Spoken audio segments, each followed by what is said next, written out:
magazine de Biosfera Televisión, y ahora vamos a hablar de unas jornadas que van a tener lugar esta tarde y mañana en la biblioteca de la Casa Saramago, Derechos al final de la vida, y de eso vamos a hablar también de morir dignamente. Tenemos con nosotros a Javier Velasco, que es el presidente de la Asociación de Federaciones, ¿no?, del derecho a morir dignamente, ¿no? Efectivamente. Y a Soco Lizárraga, ¿no? Lizárraga. Yo le puse el acento, sabía que... Bueno, Soco Lizárraga. Sí. Lizárraga, tú perteneces también a la asociación en Navarra y eres médica, sí, ¿no? Bueno, vamos a ver, empezamos con el presidente, bien, que lo tenemos aquí. Bueno, ¿de qué se tratan estas jornadas que van a tener lugar esta tarde y mañana por la mañana en la Casa Saramago? Se trata de reflexionar y debatir y poner en común aspectos sobre un derecho humano, en concreto el derecho a morir con dignidad. En 2 sesiones, la primera de hoy, se hablará de entrada, hablaré yo un poco de lo que supone morir con dignidad y cómo se ha conseguido este derecho en nuestro país, y después hablará la doctora Corujo para hablar de los cuidados al final de la vida, y a continuación Victoria Castañeira para hablar del testamento vital o manifestación anticipada de voluntades. Eso es mañana. Y eso es esta tarde. Eso es esta tarde, vale. perdona. ¿Empieza a qué hora? 7 de la tarde. A las 7 de la tarde. En la Casa Museo José Saramago. Sí, que es en la biblioteca, ¿no? En la casa que está justo al lado, para que lo sepan. Pueden entrar libremente, no hay ningún tipo de problema. Y además estamos hablando de la biblioteca que solo por ir a la biblioteca merece la pena ir. Es un lugar único y emblemático de Saramago. Eso es hoy. Y después, mañana por la mañana empieza.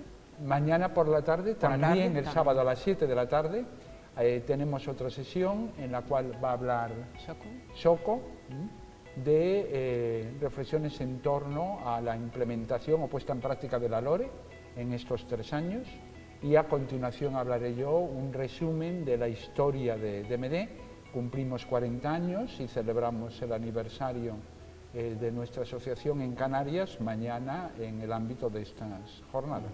Bueno, cuando hablamos de morir dignamente, ¿a qué nos referimos? Porque claro, eso puede ser también muy subjetivo, no lo sé. Sí, eso es una cosa muy importante, porque efectivamente a la hora de qué significa morir dignamente, pues eso hay que preguntarle a cada persona. Para ti, si ahora te fueras a morir, ¿qué necesitarías para morir bien y qué significa? Porque hay gente que elige cantidad y gente que elige calidad, ¿no? Y eso es lo que hay que respetar. Cada persona tiene que pensar y decir, para mí, ¿qué significa morir dignamente? Que suele ser vivir dignamente el tiempo que me quede, no el momento ese solo final, ¿no? Sino ese vivir dignamente lo que para mí es una buena muerte. Claro, hablamos de una ley, ¿no? Pero la ley hay que especificar que no obliga a nadie a, ¿no? Que sobre todo eso es para que cada persona elija, ¿no? Sí. Eso es, efectivamente, es una ley que permite pero no obliga. No obliga a la ciudadanía, ninguna ciudadana o ciudadano, y desde luego no obliga a ningún profesional porque puede objetar. Es una de las leyes que en cualquier sociedad democrática permite elecciones diversas atendiendo a la pluralidad de valores que tiene la ciudadanía en una sociedad democrática. Hablamos de esa ley que precisamente tú vas a hablar de luces y sombras. Sí. Vamos a un par de luces y un par de sombras. Sí. Mira, pues la principal luz... Bueno, primero hablamos de la ley que se aprobó no hace mucho tampoco, ¿no? Hace 3 años, ¿vale? En junio se han hecho 3 años. Entonces, la principal luz de esa ley de la eutanasia es que somos el 4.º país a nivel europeo que tiene una ley de eutanasia. Detrás, Francia y Portugal estaban que sí, que la aprueban y siguen sin haberla aprobado. Eso que permite que, desde luego, hoy un Ramón San Pedro, o sea, cualquier persona hoy en día con una tetraplegia que quiera pedirlo, que para él su vida no sea digna, como decía Ramón, se lo puede pedir. Cuando hablamos de Ramón, para que lo sepas, es una película, ¿no? Que hace, lo sabemos por la película, ¿no? Por la película Mar Adentro, que representa la vida de Ramón San Pedro. Una persona que era tetrapléjica, ¿no? Que estaba con tetraplegia, y además explicaba muy bien, mi vida no es digna, pero yo no digo cómo es la vida de cualquier otra persona con tetraplegia, que no se sientan cuestionados, la mía no es digna, dejadme que yo me vaya. Entonces, una persona con tetraplegia la puede pedir. Una persona con otra enfermedad como una esclerosis lateral amiotrófica, que van teniendo cada vez más dificultades, también puede decir, yo no quiero esperar el deterioro que me viene y me quiero morir ya, porque lo que me sigue no me parece digno, o sea, y quiero morirme antes. Claro, pero antes de seguir en con la sombra, Claro, estamos hablando que cuando alguien dice eso, hay, es decir, yo no es cuestión de que yo lo pida y me lo den, ¿no? Hay unos criterios, ¿no? Sí, sí. Hay unos requisitos que hay que cumplir. Y los requisitos, aparte de tener 18 años y llevar más de un año teniendo la nacionalidad o la residencia en española, hay que pertenecer como a dos grupos, o tener una enfermedad que te va a llevar a la muerte en un tiempo, que no, la ley no dice cuánto, pero por ejemplo un tumor con metástasis, ese igual es el que más se conoce, hay que tener eso, o algo que te impide valerte para tus actividades y que eso te genera sufrimiento, y ahí entra por ejemplo la persona con tetraplegia, que ese tipo de vida no le compensa, entonces hay que cumplir eso. Tiene que haber un primer médico o médica que dice, vale, cumple las condiciones de la ley y hace un informe favorable, luego tiene que haber un segundo informe de otro médico o médica y luego tiene que venir una comisión de garantías que lo ratifique, que ve que cumple los requisitos. Pero una vez cumplido todo eso, a nadie se le obliga a que se muera porque la comisión de garantías lo ha autorizado, porque imagínate, se lo autorizan y de repente se siente más estable en esa enfermedad y dice, bueno, pues todavía no quiero, ya veré cuándo. Nadie le va a ir a decir, oye, muérete ya que ya lo tienes concedido, ¿no? No. Es decir, que al final tú también tienes la última palabra, claro, independientemente siempre, de todos esos informes. Hablamos, por ejemplo, ustedes ya tienen datos también, ¿no? En estos años, ¿cómo ha ido aumentando el tema de gente que... Sí, permítame que consulte los datos para no hablar de memoria.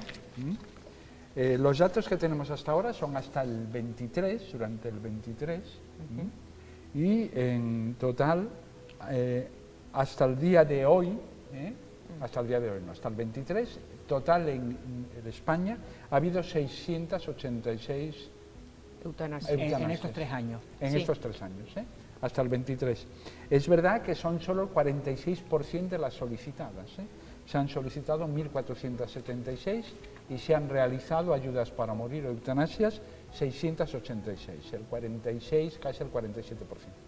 El otro porcentaje, hay datos significativos y preocupantes. Por ejemplo, 1/3 de las personas que lo han solicitado mueren durante el procedimiento. Pero hay un procedimiento, yo creo que ahí son algo de las sombras, ¿no? Sí. Que puede haber, ¿no? Sí. Es decir, que al final hay un plazo, ¿no?, para que se haga ese informe y se está sobrepasando los... Bueno, a veces se está sobrepasando, empezando desde el principio, cuando tiene que entrar el médico o médica responsable a hacerse cargo, que en todas las comunidades no está bien organizado y se tarda muchas veces en todo eso. Y luego otro problema importante es que la ley pone unos plazos máximos, pero si la gravedad de la situación dice, bueno, esta persona no nos parece que vaya a aguantar los 40, 45, que si vas haciendo lo normal no va a vivir por la enfermedad que tiene, se pueden acortar y la ley lo marca claramente, porque lo que marca son plazos máximos para proteger a la ciudadanía, pero eso se puede acortar y de hecho esta mujer gallega que ha muerto el día 19 con eutanasia, al final ha muerto, su procedimiento ha tardado 20 días, o sea que claro que se puede acortar dentro de la ley. Vas a hablar también de lo de la conquista de ese derecho, ¿no? Claro, hace 30 años y se ha aprobado hace 3, ¿no? Imagino que ha sido una conquista larga, ¿no? Sí, son 40 años, no 30. 40. Es verdad que los derechos en la historia civilizatoria de la humanidad nunca se han regalado. Es una lucha de la ciudadanía para conseguir derechos. Derechos de todo tipo. A mí me gusta marcar los derechos humanos, que es como se van a marcar en estas 2 jornadas en el museo, Casa Museo de Saramago. Derechos como por ejemplo de la mujer, todavía no contemplados en muchas partes del mundo, la emancipación de la mujer, derechos de la interrupción voluntaria del embarazo, derechos a la no discriminación racial, que son derechos que todavía están en cuestionamiento hoy en día en muchas partes del mundo. Pues nuestra lucha ha sido específica para conseguir una vida digna hasta el final, es decir, una muerte digna. Porque nos gusta recalcar que la muerte no es lo contrario de la vida, la muerte es el final de la vida, pero forma tanta parte de la vida como los inicios.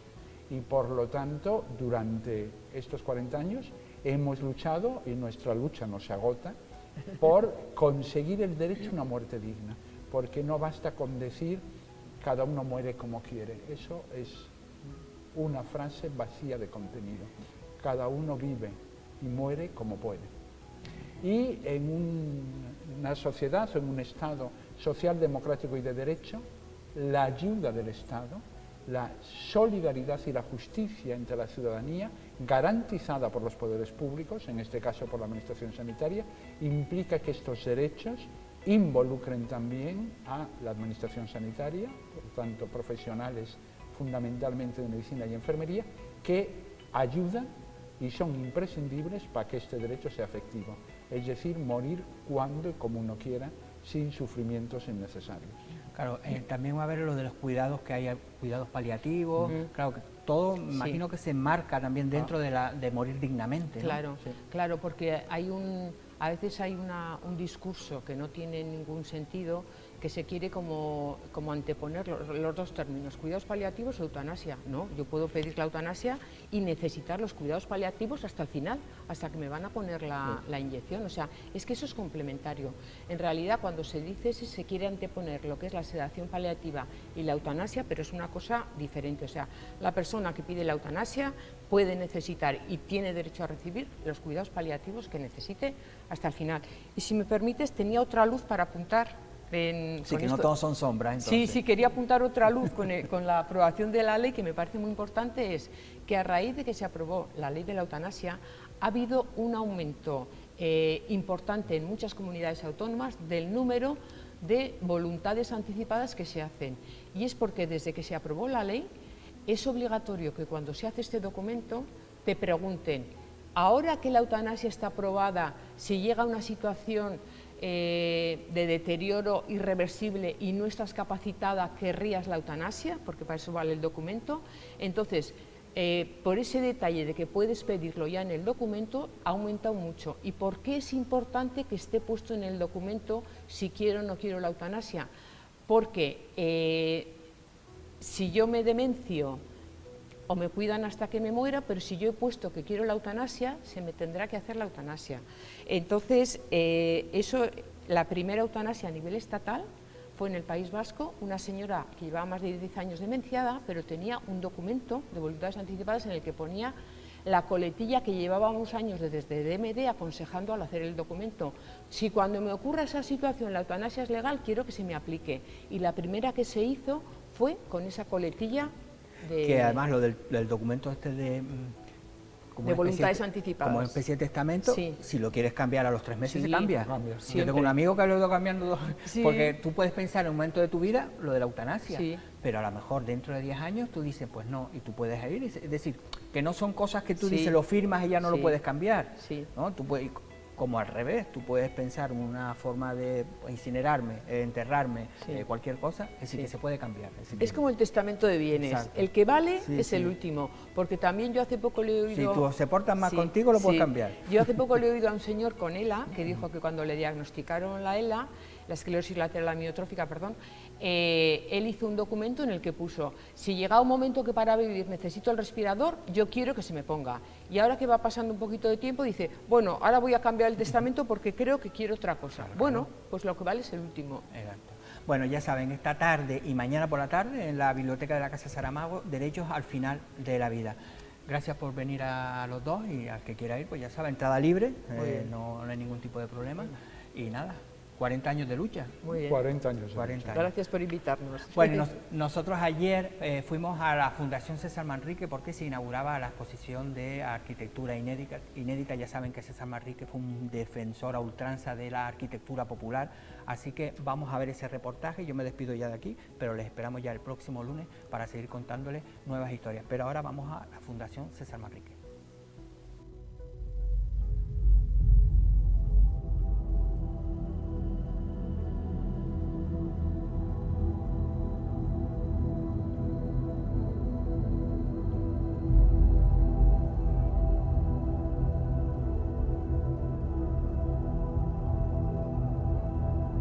La primera edición de Lanzarote Arquitectura Inédita, el libro de César Manrique, en el que se recopilaba la arquitectura popular y alguna otra arquitectura característica de Lanzarote, se publica a principios de los años 70, en 1974 se conmemora ahora 50 años, ¿no? Por lo tanto, con esta exposición conmemoramos ese cincuentenario y al mismo tiempo pues hemos aprovechado la oportunidad para reeditar el el libro y ponerlo en circulación con un nuevo impulso.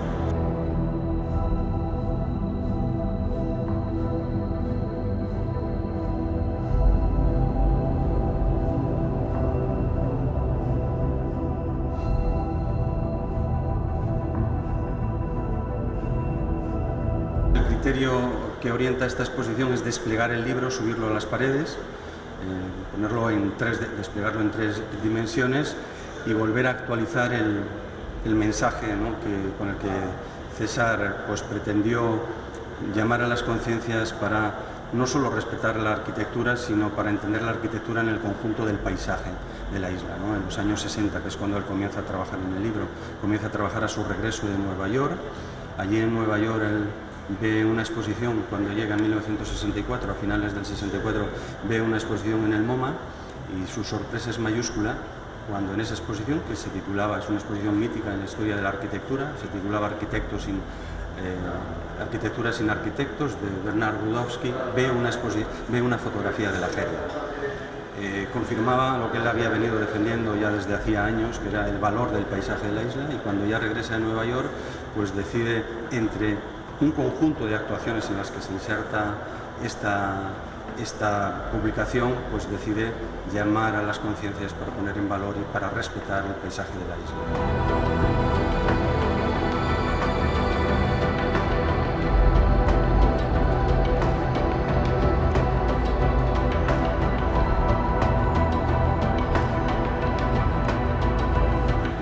Las fotografías que se reproducen en las paredes son reproducciones de imágenes del libro y además se acompañan con fotografías originales que están incluidas en el libro y algunas otras fotografías que formaban parte del proyecto pero que no fueron editados. Y además en la exposición se incorporan elementos de ambientación de la cultura material, simbólica, arquitectónica de la isla y diversos documentos. Pero sí que me gustaría subrayar una cuestión fundamental con respecto a este libro. Lanzarote Arquitectura Inédita no es un libro de fotografías.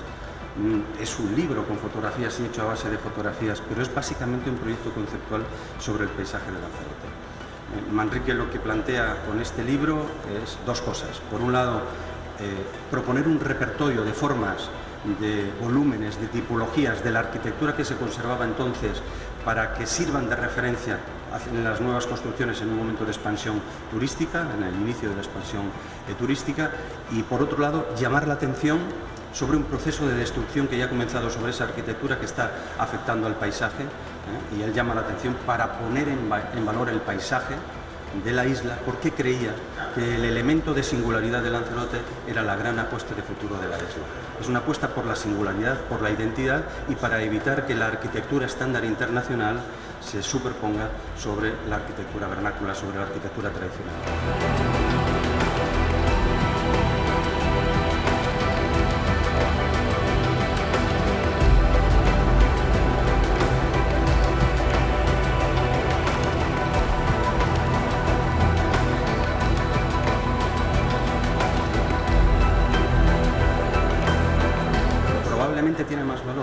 Tiene más valor porque desde luego la isla que aquí se refleja ya no existe, esta isla no está, esta arquitectura desapareció, hubo un proceso de traducción impulsado por las administraciones públicas como consecuencia en muy buena parte de las ideas que César Manrique puso en circulación y también pues, de sus presiones públicas a través de los medios de comunicación, a través de las reivindicaciones desde los años 60 que planteó públicamente, pero el proceso ese de traducción que hemos sufrido tiene resultados muy diversos, muy dispares. En todo caso, esta isla no existe, pero aquellos principios que alimentaron este proceso, desde luego, siguen iluminando y siguen siendo útiles para los desafíos que hoy tenemos, ¿no? Me gusta recordar que cuando Manrique comienza a hacer el libro en 1966 se quejaba y anunciaba ya que iba a haber una marabunta y que le preocupaba la marabunta y el crecimiento turístico que estaba sufriendo la isla en 1967 y 1968. Estábamos en torno a los 14.000 turistas al año y le preocupaba ya lo que él llamaba esa marabunta o ese exceso de turismo. Hoy estamos en 3 millones. Son realidades absolutamente incomparables, pero desde luego aquellos principios sí que nos sirven para pensar un tiempo que se nos está yendo de las manos desde hace años.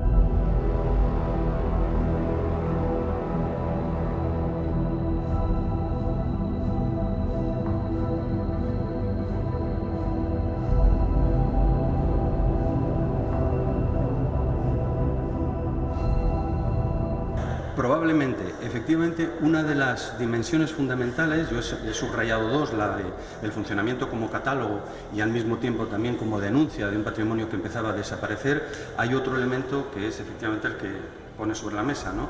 Es el hecho de mentalizar a la población de que estos elementos, que entonces no tenían valor ni cultural ni valor estético, constituían una joya patrimonial. Esa labor de mentalización, de sensibilización, que se comienza en los años 60, Manrique hizo una especie de misiones pedagógicas por la isla, iba con sus colaboradores, ponía diapositivas, invitaba a la gente a cuidar pues, sus casitas, a alvearlas, a cuidar los muros, en fin. Esta labor de mentalización y de sensibilización para la isla, desde luego es un mensaje que hoy en día lo necesitamos más que nunca con la invasión que tenemos de las publicidades, de los carteles, con el desorden que tenemos en las fachadas, en fin, también con esa dispersión que hay con respecto al color, sigue manteniéndose en buena medida, pero también con distorsiones enormes, ¿no? Parece que el Cabildo ahora quiere impulsar actividades pues, que vuelvan a recuperar la uniformidad del color blanco, esa seña de identidad para la isla, bienvenido sea, y ojalá eso sea traspuesto a ordenanzas que se cumplan, ¿no? Para conservar ese elemento de identidad paisaje de la isla. Si el libro ya se puede adquirir a partir de hoy, estarán distribuidores también. Es un libro que respeta las características de la edición de lujo de César en el año 74, con algunos elementos, desde luego se respeta íntegramente, es una edición prácticamente facsimilar, no es exactamente facsimilar, porque se ha corregido alguna errata en el libro, y se incorpora el nombre de algún colaborador, en concreto de Francisco Rojas, el fotógrafo, pero el libro respeta la primera edición, se puede comprar ya incorporado en una caja a un precio pues, muy simbólico de 35 € hasta el mes de enero.